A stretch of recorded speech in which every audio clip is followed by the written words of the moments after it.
Hai sahabat TV 10, ketemu lagi di program acara yang paling kalian tunggu-tunggu, tentunya di redaksi Dunia Islam, yang menyajikan informasi menarik untuk kalian. Pernah kepikiran nggak gimana rasanya jadi muslim di negara kayak Jepang yang mayoritasnya bukan muslim? Gimana cara mereka sholat, cari makanan halal, atau ngerayain Ramadan dan Idul Fitri di sana? Walaupun Islam bukan agama besar di Jepang, tapi ternyata kehidupan muslim di sana tuh unik banget dan penuh cerita menarik loh. Pasti kalian penasaran kan? Langsung saja simak videonya.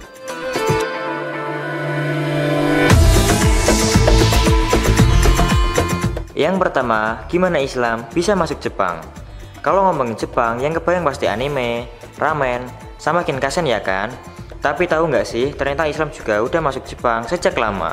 Meski muslim di sana jumlahnya sedikit, tapi jejaknya udah dari ratusan tahun yang lalu.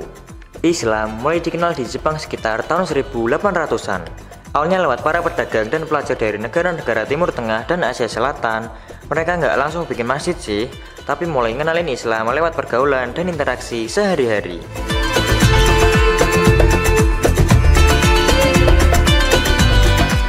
Tapi perkembangan paling kerasa tuh setelah Perang Dunia Kedua. Banyak orang dari Pakistan, Iran, Indonesia, dan Bangladesh datang ke Jepang buat kerja atau kuliah. Nah, dari situ makin banyak yang menetap dan akhirnya bikin komunitas muslim sendiri. Yang paling terkenal itu Masjid Kibe. Ini masjid pertama di Jepang, dibangun tahun 1935. Serunya, masjid ini pernah selamat dari bom pas Perang Dunia dan juga gempa dahsyat pada tahun 1995. Sekarang jadi simbol kuatnya eksistensi Islam di Jepang.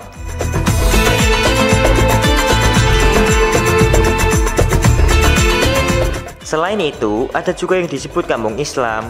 Bukan kayak kampung beneran sih, tapi lebih ke kawasan yang banyak banget muslim tinggal di sana. Contohnya di daerah Isesaki, Gunma, dan Yamaguchi. Di sana kamu bisa nemuin suasana khas kayak di Indonesia, ada warung halal, pengajian, bahkan sholat Id bareng satu komplek.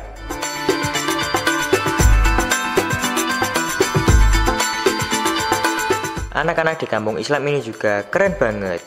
Banyak yang udah bisa ngaji dari kecil, dan mereka tetap jaga identitas muslim meski hidup di lingkungan non-muslim. Komunitasnya solid banget, saling bantu, dan sering adain acara bareng warga Jepang juga. Walaupun jadi minoritas, komunitas muslim di Jepang tuh tetap tumbuh pelan-pelan. Mereka buktiin kalau Islam bisa hidup berdampingan dengan damai di negara manapun.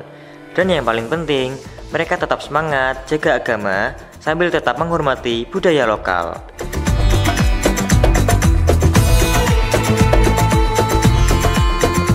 Berikutnya, peradaban bangunan masjid di Jepang.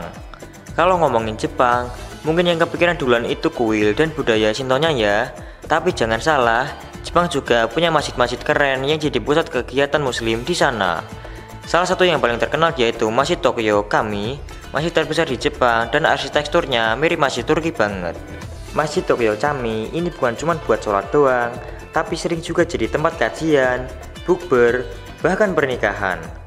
Banyak wisatawan yang mampir di sini buat belajar tentang Islam atau sekedar lihat-lihat bangunannya yang megah dan artistik.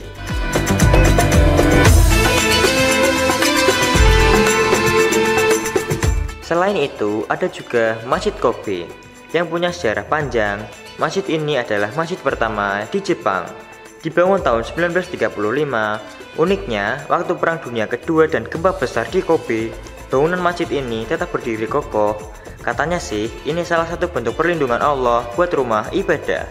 Masjid-masjid di Jepang biasanya dibangun atas inisiatif komunitas muslim itu sendiri. Jadi, banyak yang ukurannya kecil dan dibangun bareng-bareng secara swadaya. Kadang juga gabung sama apartemen atau ruko gitu, tapi tetap fungsional dan bersih.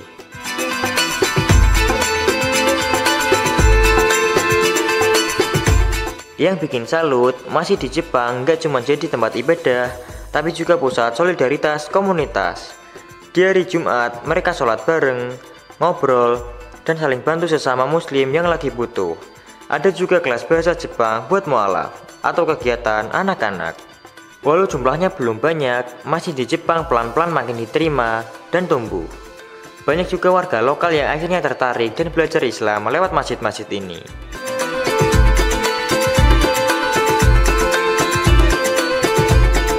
Jadi, walaupun minoritas, keberadaan masjid di Jepang itu penting banget buat jaga keimanan dan jadi tempat kumpul yang menguatkan satu sama lain. Benar-benar bukti bahwa dimanapun kita tinggal, kita tetap bisa hidup islami yang ada komunitas yang solid.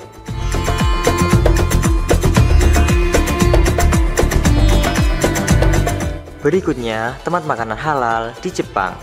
Kalau lagi jalan-jalan ke Jepang, terus kamu muslim, pasti mikir dua kali buat makan di sebarang tempat karena banyak banget makanan di sana yang pakai bahan non halal, kayak daging babi atau alkohol buat masakannya. Tapi tenang aja, sekarang udah makin banyak pilihan makanan halal di Jepang. Kota-kota besar seperti Tokyo, Osaka, dan Kyoto udah punya banyak restoran halal, bahkan ada yang punya sertifikat halal resmi. Jadi, kita bisa makan dengan tenang, misalnya restoran gyudon halal, ramen halal, sampai restoran kebab yang dimiliki oleh orang Turki atau muslim lokal.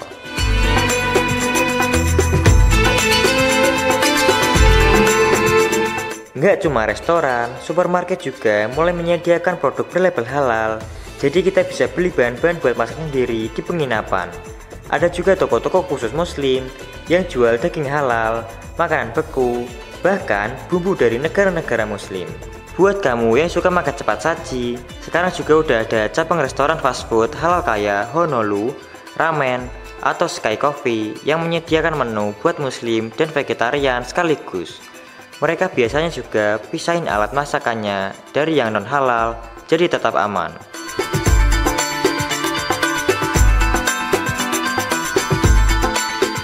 Ada juga aplikasi website yang bantu cari restoran halal.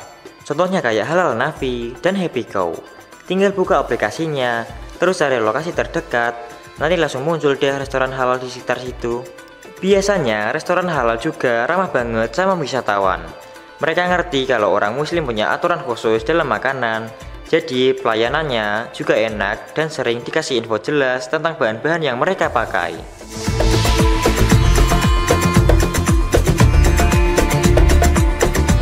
Pokoknya, walaupun Jepang bukan negara muslim, tapi udah banyak usaha buat nyediain makanan halal. Jadi sekarang nggak perlu khawatir lagi kalau mau traveling ke Jepang, karena urusan makan udah makin gampang dan aman buat kita para muslim.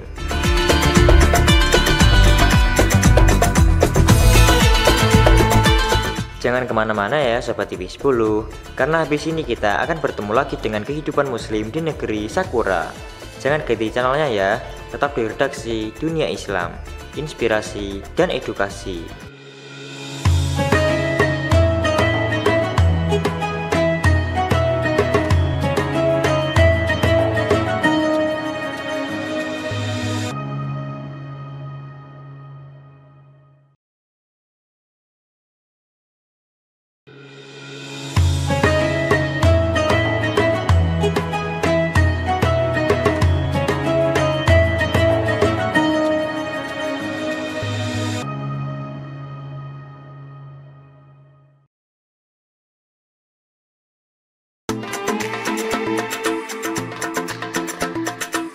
Halo Sobat TV 10, kembali lagi nih di program acara TV 10. Tanpa basa-basi, kita lanjutkan saja kehidupan muslim di negeri Sakura. Langsung saja simak videonya.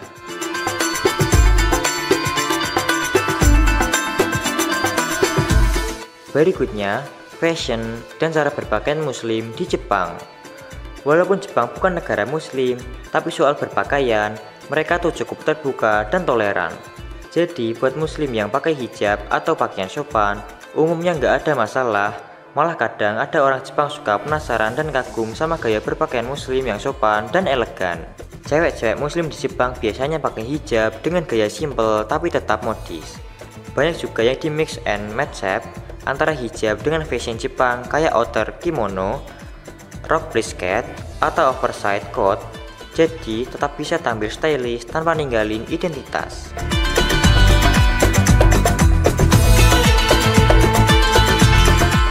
Buat cowok muslim juga nggak susah sih, selama pakaiannya sopan dan nggak aneh-aneh, bisa blend in sama gaya orang Jepang sehari-hari. Bahkan beberapa muslim Jepang ada yang tetap pakai baju, gamis, atau koko kalau lagi ada acara keagamaan. Di kota besar kayak Tokyo atau Osaka, udah mulai banyak toko atau all shop yang jual baju muslim. Bahkan ada brand lokal Jepang yang bikin koleksi baju modest tertutup khusus buat pasar muslim. Jadi, kamu tetap bisa tampil keren tanpa khawatir soal syariat.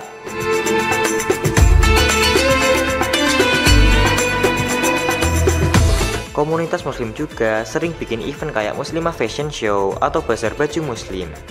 Di situ biasanya ditampilkan berbagai gaya hijab dan baju sopan dari berbagai budaya.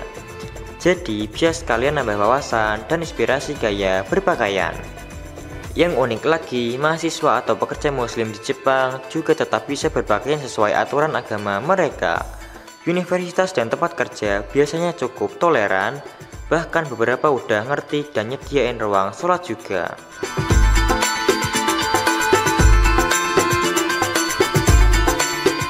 Intinya, jadi muslim di Jepang bukan halangan buat tetap tampil keren. Selama kita percaya diri dan tetap hormat sama budaya sekitar, gaya berpakaian muslim tetap bisa diterima dan malah menjadi ciri khas tersendiri di mata orang Jepang.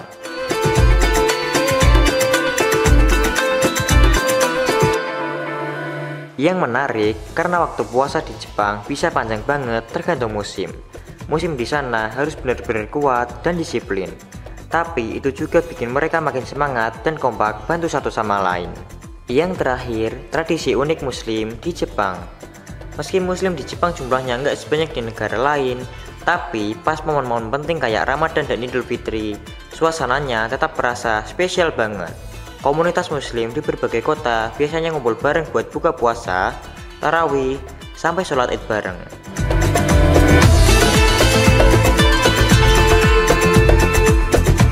Di bulan Ramadan, masjid-masjid di Jepang jadi ramai banget. Banyak yang ngadain iftar bareng, ada juga yang nyediain makanan gratis buat buka puasa. Nggak cuma muslim asing aja yang datang, kadang orang Jepang juga penasaran ikut nyobain suasana Ramadan.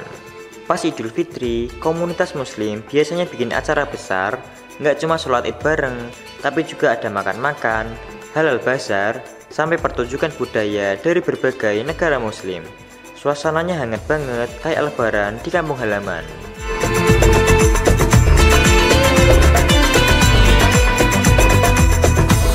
Selain itu, ada juga festival-festival kecil yang digelar komunitas muslim buat ngenalin Islam ke warlock Jepang. Mereka tampilkan makanan halal, pameran budaya, sampai sesi tanya jawab soal Islam. Ini jadi cara positif buat bangun toleransi dan saling paham. Di hari-hari biasa, komunitas muslim juga sering ngadain kajian bareng, belajar ngaji, dan kegiatan sosial. Mereka juga bantu para pendatang baru biar bisa adaptasi hidup di Jepang, khususnya buat yang pertama kali ngerasain jauh dari keluarga.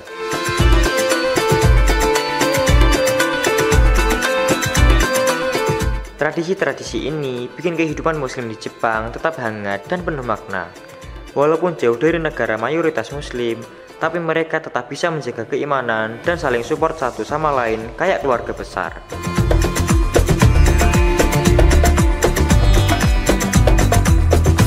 Itu tadi kehidupan muslim di negeri Sakura. Tidak terasa nih, episode kali ini sudah menemani kalian sampai ketemu penghujung acara. Kini saatnya TV10 pamit undur diri. Terima kasih sudah menonton tayangan kami, dan jangan lewatkan informasi lainnya, tentunya di hari dan waktu yang sama, hanya di TV10. Inspirasi dan edukasi.